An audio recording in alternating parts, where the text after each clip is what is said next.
If we were doing that, I would literally just go straight from the bus, not even drop off my backpack, and just go drink a liter at Beer Garden and eat a bunch of food. Yeah, that's true.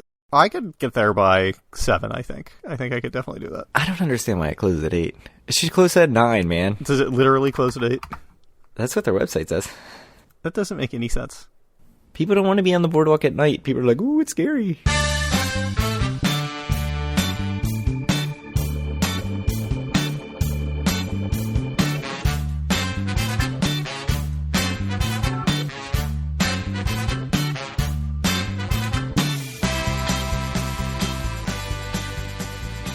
Howdy, it's Sunday, July 10th, 2022, and this is episode 177 of Due for a Win, the Atlantic City Casino Biz podcast. I'm Kyle Askin, joined, as always, by Craig Stone. What's good, Craig? Our Baltimore Orioles have won 8 games in a row. And I don't mean this with any sarcasm. I sincerely love that Orioles Twitter is taking a massive victory lap right now, 1 game under 500, and in last place in the AL East. Yeah, and not only that, but in last place by 5 games, right? I think they're maybe only 2 games behind the Blue Jays now. Oh, you think? I thought the Blue Jays were 4 games above 500 or something. I don't have the standings up, but they're getting close. They're only 2 games out of the wild card, man. That's what happens when you have 18 wild cards now. And one division that is just so much better than all the other divisions. It would be crazy if there were 5 over 500 teams. In the East. So hopefully we don't do that 5 and 32 or whatever we did that one season. It was 4 and 32. Yeah, that was awful. Worse. I remember in that season when we got to 500, I think we were 61 and 61 or something. Yeah. And I was like, oh my God, we're really going to do it. We're really going to have a 500 season. And then 4 and 32. Yeah. Yeah. All right. Well, in 1877, there was a letter written that you have insisted that we read, and I will take it upon myself to do it. So... On September 26, 1877, Anna Stewardson Cope sent a letter to her husband, Frank Cope, during a stay at Anna's sister's cottage in Atlantic City. So, the letter was titled, Amusing and Dismal Description of A. City in Mosquito Time. My dear Frank, after we parted from thou yesterday, which, by the way, I don't think thou has been used in longer than this. So I know, that had to be, archaic even in those times. Right. But, I was surprised. 145 years, but still. Anyway, after we parted from thou yesterday, I could not help wishing thou had continued with us, across the Sahara of America, as Tom calls it, to be rewarded in the end by refreshing sea breezes which have not greeted us yet as we expected. We had a comfortable trip down, but by the time we left Egg Harbor Station, the mosquitoes were evidently quite numerous, and we reached Sister Anne's cottage, we could scarcely speak to her for the swarms of mosquitoes that met us on the piazza. So thou may congratulate thyself that thou did not come to this silent city by the sea, a perfect contrast to its stir and bustle of life in June when I was here last. We've come to behold a deserted city, where the inhabitants seem to have suddenly fled, perhaps in dismay, at the vast army of mosquitoes that have invaded it, and still hold it as far as I can perceive. The temperature is like midsummer, no sea breeze so far, and Sister Anne says they seldom have much of it at this season. So, apparently, September in Atlantic City is a bad place, and you shouldn't go there. Is that the lesson you wanted to pass on? It's funny that this seems to be the first sort of really hateful thing written about Atlantic City that I've ever found. It's come on, this is a health resort. Let's talk it up a little bit. No, it's just mosquitoes here to suck your blood and humidity and heat. August and September, I think, in Atlantic City strikes me as, yes, it can be quite hot and miserable there. So you would think by the end of September, it should be a bit cooler then. That sounds like it was unseasonably warm then. Yeah, and also, in my experience, Atlantic City tends to be a little cooler than the rest of New Jersey at any given time. Even Ocean City, where I was last week, anytime I checked my phone, Atlantic City was always 3 or 4 or 5 degrees cooler than Ocean City. So when it was really hot in Ocean City, it was actually a few degrees cooler in Atlantic City. So I don't know what that is. They always get sea breeze. Ignore this Anna Stewardson Cope. There's always sea breeze in Atlantic City, even in September of 1877. I was there and I know. I do like, by the way, that it seems like the sisters' names are Anna and Anne, which also is huge red flag. There was also an Annette in the family. It lists a bunch of people involved on the website, and it's Anna, Anne, Annette, Alexis, Alfred. Perhaps that's why they like A City so much. City. That is true. That's probably why they went to A City, as you just said. The same exact words. So 1977. I think we've said quite enough about that, yeah. So take us through 1977. Oh, I'll be linking to that letter so you can read the whole thing. Because that's only part of it. It goes on for pages, I promise. 1977, the Marlboro Blenheim closed. It was owned by the same family for its entire 71-year run. Bally's bought it in 1977 and closed it with plans to build a casino. It is the site of current Bally's. From the Atlantic City Experience, our favorite website ever, the White family operated the Marlboro Blenheim for its entire tenure, witnessing its evolution from a posh vacation spot for celebrities and well-to-do guests through its time as a military facility during World War II up to its reputation during Atlantic City's less successful days as the home of the newlywed and the nearly dead. It's a very popular phrase, by the way, like hoteling. That's, yeah. Yeah, I was like, oh, I wish they had, cited that quote because it would be really funny. And then you look at it and there's like so many places that that's attributed to. No. Yeah, believe me, it's... Including whole towns. Like, I think Vancouver, lots of places in Florida. Mm-hmm. Because both demographics really like things that are cheap, so... So this is kind of the obvious impact from what we talked about last episode, which was the passing of casino gambling in Atlantic City. And now you get companies buying up properties. There were other ones at the same time, other companies that bought up and closed hotels at the same time, but I feel like the Marlboro Blenheim was like the iconic building, and if you see a picture of it, if you care at all about old Atlantic City, that's like the building you think of in the middle of the boardwalk, I think. So that's why I brought that one to the agenda. Yeah. So you just got back from, well, at least a trip to adjacent to Atlantic City, and my understanding is you went there for a little bit of a day, so why don't you talk about it? Massive Atlantic City trip report. Yeah. I was in Atlantic City, I believe, for 1 hour and 45 minutes. So, yeah, we were staying in Ocean City for a week, and it's about, 25 or 30 minutes from Atlantic City. It seems like it should be much, much closer than that. It's like 10 miles, but you either are going on roads that just have nonstop stoplights, or you are going out to the AC Expressway, which seems insane to me. It seems insane that those two things are the same amount of time. So we did both. We did one on the way out and one on the way back. So we went to the arcade. My brother and I went, my two kids and his daughter, ages 10. I guess she was still 9 at the time, but she turned 10 like 2 days later. 7 and 4. And took them to the Lucky Snake and kind of ran around a lot and tried to see what kind of value we got for our money. I bought a $50 game card. Paul bought a $100 game card because there's a massive bonus on the $100 game card. I think I used about 40 or a little less of my dollars worth of game card. He maybe used like a third of his. I'm going to guess we spent around $70, $75 total for about an hour and a half of gaming for 3 kids, which doesn't seem too bad, really, actually. And let me tell you, the kids did not discriminate when it came to games. They were not like, ooh, what's the best value for my points? No. Oh, that's their mistake. My son was literally like, went to one machine, was like, Daddy, I want to play this one. Swipe the card. As soon as he finishes that one, he jumps to the next machine one step over and it's like, Daddy, I want to play this one. And swipe the card again. So like, that's not really the way to do it, I don't think. I did finally get to start to like usher them around to some stuff. They did, of course, want to do a lot of tickety crap. Not the coin pushers, but things like drop the balls in the little tubs and... Oh, that cat game where you throw all the plastic balls at the, like, cats? They were both broken, man. Oh. That was a fun game. Yeah, we played it quite a bit. Like, you could swipe and play, but they weren't really working. So that sucked. So I don't know how new those were and how long their life was at the showboat, but yeah, they weren't working great. One cool thing that they have with ticket games is the squirt gun games. I'm familiar. Shoot it in the clown's mouth or whatever. Yeah, exactly. So they have those, but they're just automated. As soon as they get at least 3 people, I think, swiped, the game counts down and it starts. But one cool thing about it is instead of just like, whoever gets their thing in the target first wins because it's one target, a couple of them have targets that move. There are 3 different targets and it lights up which one you need to be hitting. That is much And that's better. a much more fun game. We were splitting all the tickets at the end between the 3 kids, so that's a good way to actually get a lot of tickets for, also a lot of credits, but still. So we did that stuff. We did mini bowling, which I think is the best value there. All 5 of us played. We took over 2 lanes, 2 of the short little lanes. It's a really cool setup, like perfect for the little kids. It's maybe a quarter length of an actual bowling alley. You can put up the bumpers individually for each player. And so they really loved that. They were very excited about it. I've taken my kids bowling before and after that. And my daughter gets so frustrated because like she's 7, she can barely get the ball down the lane. And she's just, putting up 1s and 2s all the time.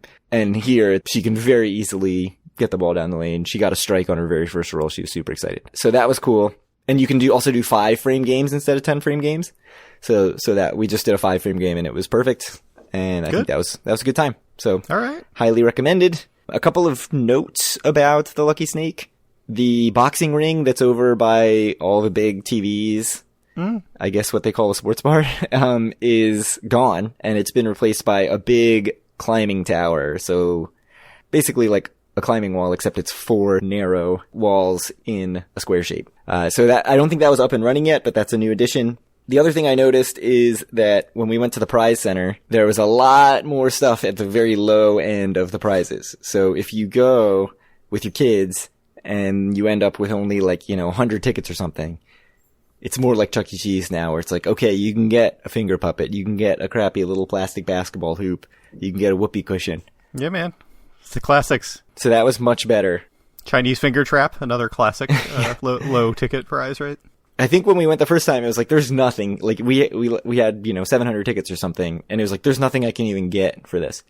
Of course, my son is like pointing out stuff like, I want the, Lightning McQueen hauler truck thing. And it's like, that's 35,000 tickets. You're each splitting up 1,200 tickets between the 3 of you. So you each have 400 tickets. Like, you're not getting that stuff. So I have to say, like, the 1,200 tickets, I already had 750 tickets. So from the first time you and I went. So like, It is not like we got 1,200 tickets. The tickets you get per play, I think, is still very low. Yep. But it was a good time. They loved it. My son asked to go back. Like 3 days later, we were in Maryland, and he was like, I want to go back to the place with the games. And I told him it's 2.5 hours away, and normally he does not like sitting in the car, and he's like, I don't care. Like, that's not how life works, but I'm glad he's so enthused about it. I mean, I feel like in like 2005, 2006, when we were 21, 22, that is actually how life worked, but I feel like it should have worked more like I just didn't take advantage of it enough. Yeah. No, I feel like me and Taylor especially, like, yeah, we had some pretty extemporaneous kind of like just out of the blue AC trips. So yeah, I did not tweet my whereabouts. I didn't get any freebies. I just paid my own money.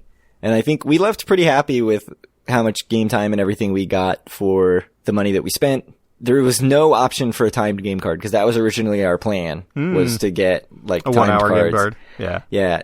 They did just advertise on Facebook that they're doing timed game cards for pinball and I think retro arcade games. Just removing like the main floor totally, pretty much. Yeah, so I asked for details and I never got a response. Like I just responded to their post on Facebook, but need to reach out to Haley and talk about how disappointed you are. I guess I'm not as cool as I think I am. Yeah. Because that's what I want to play there is the retro arcade games and the pinball machines. So the kids got, their crappy prizes, their whoopee cushions and foam paper airplane things. They were very, very happy with their selection. So of course I'm looking at this stuff like, you're getting 3 bouncy balls here. Like, is this really that exciting? They were pumped about it. Until Holden broke his plane in the car on the way back. Yeah, that was inevitable. And so on the way back, we're going to Ocean City. We went back down, basically going Atlantic the whole way. Mm-hmm. And figuring we'll go past Lucy the Elephant this way. Yeah. Because I've never seen it. And I can now say I've seen maybe like part of the trunk and the tusk because it's entirely covered in scaffolding right now. So it's incredibly disappointing. Got to make it look good, Yeah, so hopefully, when I actually do see it, it will look amazing. I'll have to settle for the tiny replica of it that was at the mini golf place we played at on the boardwalk in Ocean City. Yeah. So that was my Lucky Snake trip. The kids loved it. Definitely Good. Confirmed my suspicions. They did not, my daughter begged a little bit for the crane games, but then her very first attempt, it was like the classic picks up the item and then as it has to make its first turn, it's just jerks the thing and drops it. She was sad about that, but we managed to shuffle them out of there without much crying about, I want to stuff the animal and all that stuff. So it was good. No meltdown. We had predicted meltdown. There was no meltdown. No meltdowns? Yeah. 3 out of 3 children enjoyed it? Yes, they loved it. All 3 of them loved it. Yeah. Good. Oh, and Paul talked to the kart track people. Mm-hmm. What they said is that basically everything's controlled by a remote control. And if they see that you're just like a boss out there, that they can, let you off the leash a little bit and give you some more speed. I don't know how true, how much they're really willing to do that. I definitely got the feeling, even in our races, that they are controlling it a lot. But yeah, that's interesting to know. Good to know. All right. Bar 1 at Resorts is now the Coral Lounge pop-up bar from May 27th to September 5th. I reached out to you about this because I knew you'd be so excited about this because it's kitschy and terrible and right up your alley. The featured drinks include the Diving Horse Orange Crush, Jersey Hurricane, and Vanilla Pineapple Margarita. So how excited are you about this on a scale from 1 to 10? I wanted to be way more excited about it than I am. For one thing, like, the specialty drinks that they listed are all going down the direction of, like, super sweet, just get you wasted kind of stuff. Like, that's not really my style. Yeah. I mean, I would try it. You're not 19 anymore? The vanilla pineapple margarita, that does not sound good to me. That sounds terrible, yeah. And really, even the decor, like, I think the idea is fine, but it does just sort of look like they threw a bunch of stuff up over the bar one, which they did, so. That's what they always do, right? It's the bar one. I think this is the second one. Yeah. They had a Valentine's one. Valentine's, yeah. I mean, I like the idea of kind of changing it up a little bit every few months. Yeah. This specific theme was not calling to me. All right. So the waterfront buffet at Harrah's is gone, and it's being replaced by, and be prepared because this is a lot of different things, Bobby's Burgers, Purple Zebra Daiquiri Bar, Jade Street Authentic Asian Cuisine, and Chicken Guy. So can you tell me about those, and especially Chicken Guy? Yeah, so Chicken Guy, I was like, what is Chicken Guy? I've never heard of this before, but I noticed it's Guy with an exclamation point, and it's a little familiar if you've hung out at various Atlantic City eateries. Yeah, at any Caesar's properties. Here is the description from the website, in all caps. From the kitchen of Guy Fieri, Chicken Guy, exclamation point, features one-of-a-kind, all-natural, fresh chicken tenders, hand-pounded to maximize crunch, and paired with a wide selection of delicious sauces. So basically, it's a chicken tenders place. That sounds good. I mean, I like chicken honestly, tenders. Yeah. Hey, there's like this place called Sticky's. Chicken fingers is like popping up everywhere around here. There's like, they're in Hoboken, they're in New York City. There's like 2 right next to my work. I don't know what's going on. Everybody wants chicken tenders now. I believe the kids call them tendies. No. Oh, tendies. Yeah. It's what Canadians call goalies in hockey. Oh, really? And kids call chicken tenders in the United States. And by kids, I mean like 20-year-olds. Yeah, I'd get some tendies. Why not? Yeah. Also, Purple Zebra Daiquiri Bar. There's one at the Link. They also have website speak. It encourages you to be adventurous. Yes, that's what I want all of my brands to tell me to do. Yeah. It is like quintessential brand speak, I think. They would like you to know that they encourage you to swirl together a few flavors to create something truly yours. But if you just want to go with the flow, you can order Peachy Keen, the most popular flavor. So this is like Wet Willie's, right? We already have Wet Willie's. Isn't there another one that's like not branded? Yes, there is. There's one on the boardwalk. So, and then there's 2 Wet Willies. So there are options for this. But I'm sure it'll do fine. So I have a couple questions, and it's just because I have not been to Harrah's in such a long time. What, we've been once in the last however many years? Yeah, we were just there like 2 trips ago. Yeah, but whatever. Doesn't count. You guys stayed there, I guess. I didn't really. Oh, yeah, you were at Golden Nugget. Yeah. Let's hear it. What's the question? I guess this means they will not have a buffet at all anymore, right? Seems that way. Yeah. And so my real question is, did they have an Asia bar before there? Because I can't think of one. I don't know if there's one back near like the poker room would be the only place I can think of. But remember we talked about eating there and it was like really tiny. It was like 4 tables across from the pool. Oh, right. The sushi bar across yeah, from the pool. Yeah. Well, that's not exactly the same, I don't think. No. So it's not like a noodle bar or whatever that you'd find. Do you think this will be a noodle bar though, or is it just going to be I assume so. A takeout stand. Because this seems like it's going to be a food court. I guess we'll find out. We'll find out. So I gotta give a hat tip to Christopher J. in the Atlantic City Adventures with David Wong Facebook group. I feel like we don't give them a lot of shout outs. That's where everybody is now, man. That's the cool group. Certainly not due for a win. Pour one out for the AC experience or whatever, or the AC. Everything is AC. Still by far the most popular group. Yeah, I see. But it's not like the cool trendy group. That's David Wong. Yeah, this is like the hipster group. It's like, oh yeah, I knew about the David Wong group before it was cool. Except I didn't know about the David Wong group before it was cool. Yeah. Too old for that. No, I'm like a poser in that group. Yeah. That's fine. It's just, you gotta roll with it at our age, Greg. It's very Hard Rock centric, that group, I have to say. Oh, really? If you want Hard Rock info, that's the place to go. But it sounds up your alley. It's true, except I haven't actually spent any time at Hard Rock in a long time. I bet I could get that Monday night. Ooh. Comped. Actually, no, I think I checked and I couldn't. I think it was like $129. Uh-oh. Crazy. Anyway, new sportsbook at the Ocean has opened on July 1st, the Gallery Bar Booking Games. I just have to pause to appreciate how Baltimore you said Ocean there. Going down the ocean, hon. Gonna have me some bows. Watch the Oreos. At the Gallery Booking Games. The Gallery Booking Bar Booking Games. Terrible. No, okay. You've made me totally lose my train of thought, but that's Perfect. fine. So, the elevated bar has tabletop slot video poker machines. You tried to throw me off there by having very improper grammar. Yeah. There's also blackjack and roulette tables around the perimeter of the bar, and there's a staircase that connects to the balcony bar, which I believe we talked about. That's where Mark Wahlberg was when we went there on opening day, right? Opening night, right? So I don't think that's where the balcony bar is. Oh, Paul and I went to the balcony bar once to try to get to see what their cocktail menu was like, and they were like, "What are you talking about? There's no cocktail menu. Just order your gin and tonic or whatever." So I guess it's like expanded out basically from the normal, what was the sportsbook area, expanded out further so that it extends all the way to the balcony bar. So I'm totally confused then. So is this not up on like the floor above the casino floor then? It is. Okay. But I don't think it's that balcony that you're thinking of. It's a different balcony. Maybe I'm totally wrong, but that's my perception. You could be right. I have no idea where the balcony bar is. Yeah, so. I don't know, maybe it's the same. But here's a question for you. Sure. How long do you think the blackjack and roulette tables last in this area? Or how often are they open? I assume they're 6 to 5. I'd assume they'd be open quite a bit.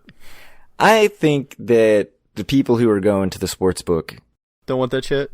That's not where they're going to play. But like, how much money did they really make by putting more seating in? Yeah. I think they're just going to be sitting there like only open from, 8 to 11 p.m. on Friday, Saturdays. I'm just saying, if you're this stone cold businessman, the seats in the sportsbook really don't make a ton of money. No, not at all. Blackjack tables, they make more money. So if they're used. They're really trying to sell this as like an after-hours spot. This is not just a sportsbook. This is someplace you're going to want to go hang out. And I got to say, I look at the pictures, and what I think is, this is a video poker bar with a sportsbook. This is what it is. Which is fine. That's what I like. I like a video poker bar. But I don't know if they're going to really make this an after-hours spot the way they think they are. I mean, it's got to be better than the other place that you've been to the last 2 trips in a row. The dance club or whatever, with very loud music and overpriced drinks. What's it called? Nola's? Been there literally the last 2 trips. Yeah, Nola's at Ocean? Yeah, maybe. Can get some $6 Fiji, though, and isn't that what's important? It is what's important, and I bet this place comps drinks for video poker. Probably, some 7.5 video poker or something. Yeah. Anyway, last but not least, we have a lot of Tony's Baltimore Grill news. As there should be.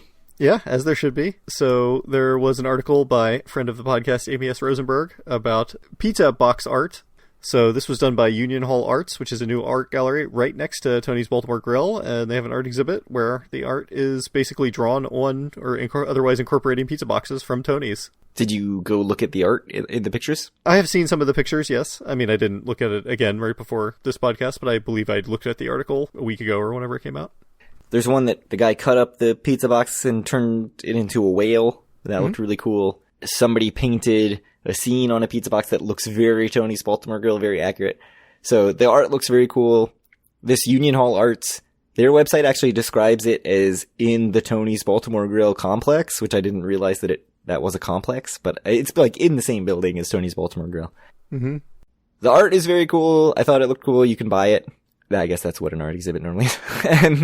and I thought the article was just amazing. Like, the article, I'll link to it, obviously, incorporates both the, talking about the art gallery, describing the art, and also the vibe of Tony's Baltimore Grill, the history of Tony's Baltimore Grill, like where Tony's Baltimore Grill is going in a way that I really enjoyed.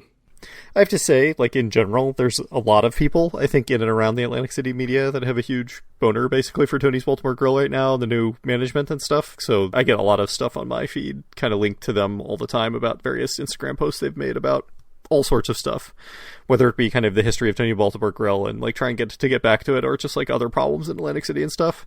And I have to say, I'm personally also impressed with basically everything I read that Tony's Baltimore Grill puts out, and I think it's generally good stuff. So I can't really blame all these people for having a boner for Tony's Baltimore Grill. They seem to be more active on social media. They're, I think, trying to be sort of snarky and having a lot of personality. I tweeted this article saying how much I loved the article, and somebody who I won't name replied saying like, oh yeah, well, the pizza sucks. And it led to a whole back and forth between Tony's Baltimore Grill, like very snarky back and forth. And it ended very amicably, but yeah, it was a little aggressive for my taste. You know me, passive, not aggressive. That is true. Not even passive aggressive. Passive. So, anyways, but the article's really, really good. Go read it. It's excellent. The other Tony's Baltimore Grill thing is that there was some thievery. They set up an outdoor dining area for the first time ever, and somebody came and swiped a table, an umbrella, and 6 chairs. And so, they posted an angry Facebook, I think, or Instagram post saying, hey, if you see this in your friend's backyard, yeah, let us know and we'll give you $1,500, a pizza and a beer every week for life.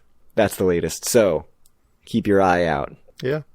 I believe that the request was that every single person who sees that had to send a picture of their backyard so they could verify that it was not in their backyard.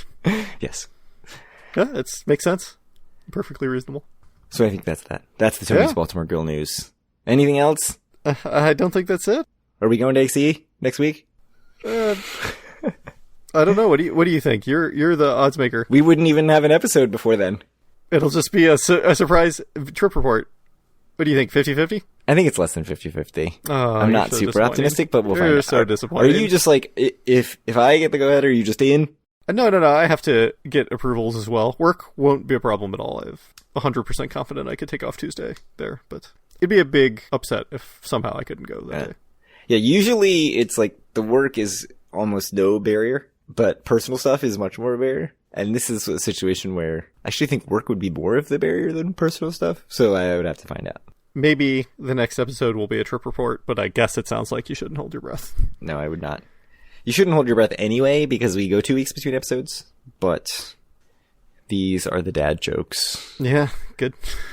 Anyway, if you want to reach out to us for all of our great dad jokes or any of our other listeners, you can do so at our Facebook group, facebook.com/group/doforwin. Find all of our great content and buy one of our last 7 shirts at doforwin.com. Reach out to Craig on Twitter at doforwin or me at Kyle Askin and send Craig questions. And maybe we'll reply to them on air to doforwin@gmail.com. How's our inbox, Craig? It's still just the thing about the resort fees, which I haven't updated. Being so lazy. I have notes that I need to update some stuff for the website too. So you're not the only one that's being lazy. This is the first episode in a while where we haven't decreased the count of remaining shirts. So I have to implore, come buy a shirt. Especially if you are a 3X or a 4X. We have one of those each left. But yes, we would love to get rid of the rest of our shirts. Boardwalk Empire. Do you want me to try to go through it? Sure, I was better. Drinking scotch and whiskey, bourbon, as you should, while you watch Boardwalk Empire. As you should. Like, I was looking at my notes, and one of the things I was like, what? That just did not even register for me if I was, like, trying to go by memory from the episode. Say that you've had so much scotch and bourbon and whatever else that you just accidentally sleep with your friend's wife or whatever and then forget about it? No, that did not happen to me, but it may have happened to someone in the episode. That's the whole summary of the episode. All right, so the episode, I'd say the big things that happened are Chalky is back in Atlantic City. He is. You basically get to see him make his return. He's going to kind of hide out from the law in the club. He seems to think it's terrible now that he's left and Mickey's running it, which, can't blame the man. No. And then at the end of the episode, we see him go to New York to try and kill Narcisse, but instead he sees whatever his old girlfriend's name is. Daughter Maitland. Daughter Maitland, and I guess what appears to be a daughter of hers, and I assume Narcisse's. That was my assumption anyway. Yeah, that makes sense. So anyway, he just looks surprised, and that's kind of the end of that. We also see Nucky go to New York to meet with Mazaria, and well, they were supposed to also meet with the old guy who got shot in the neck, whose name I forget. Torio? And Torio no-shows, and then the place gets all shut up. So Nucky gets to learn that Torio is in with Lucky and Meyer in trying to kill him and Mazaria. We'll get to see how that plays out in the next 3 episodes, and then in Chicago, we get to not only learn that apparently somehow Eli has, in perhaps the part of the entire run of the series that makes the least sense, slept with Van Alden's wife. While his wife is pregnant. Well, we don't know when he slept with Van Alden's wife. Right. So it could have been before that, but probably not. Van Alden's wife seems very done with Van Alden's bullshit. Yeah, I don't know. It was extremely funny. I mean, it was written this way to be funny, where Vin Alden is like, I'm not living my life in fear anymore. And then his wife yells at him. And he's just like, yes, dear, and runs away. Yeah, that's perfect. But it was good writing. But anyway, Van Alden and Eli get arrested and brought in, and they're told that they're going to be sent to jail for all of the innumerable crimes that they legitimately have committed if they don't steal the ledger books that Al has for the IRS. Yeah. Which, I think from history, I can guess that they do end up stealing it, and they'll be the heroes that actually put Al Capone in jail. The other thing, it seems like Margaret just paid off Rothstein's wife, and that's that. It's done with. Yeah. I guess that's done with. That seemed to wrap up real easy. Yeah. Everyone seems happy. We get to see Jimmy's mom in the sanitarium. Yeah, that's weird. Being weird. We got to see Al really having bathroom troubles. A scene near and dear to my heart. Usually not that problem. So that was good. 20-something Nucky. His fake teeth were disturbing, man. That was not great for me. I didn't like that. I think the flashbacks so far are my favorite part of the season. Yeah, get to see young Nucky uncovering first a pig and then a body under the boardwalk. Yeah, that's pretty much it.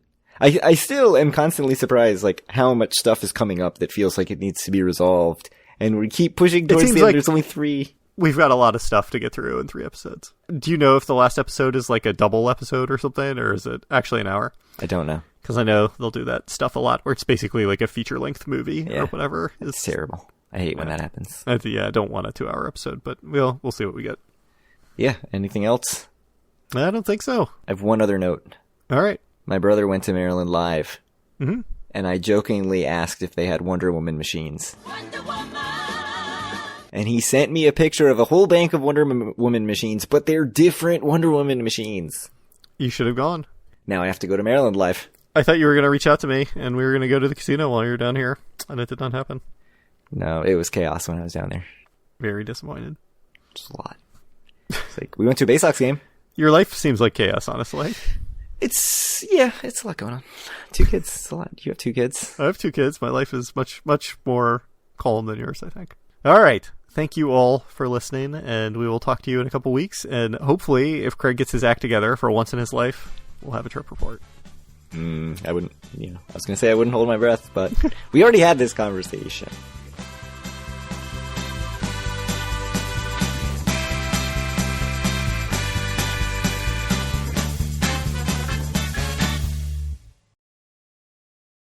If I'm doing a 24-hour trip, I would much rather do 10 a.m. to 10 a.m., not 7 p.m. to 7 p.m., but it's much more convenient to do 7 p.m. to 7 p.m. In terms of scheduling, and because it's only one day off at work that way. Oh, that's true, yeah. And it's not so bad. I would make an exception for you, Craig. I would stay up at least until 1 a.m. with you. That would be my promise. That's true. Stay up later. Yeah. I could still drink on Tuesday because you're taking the bus, right? That's true.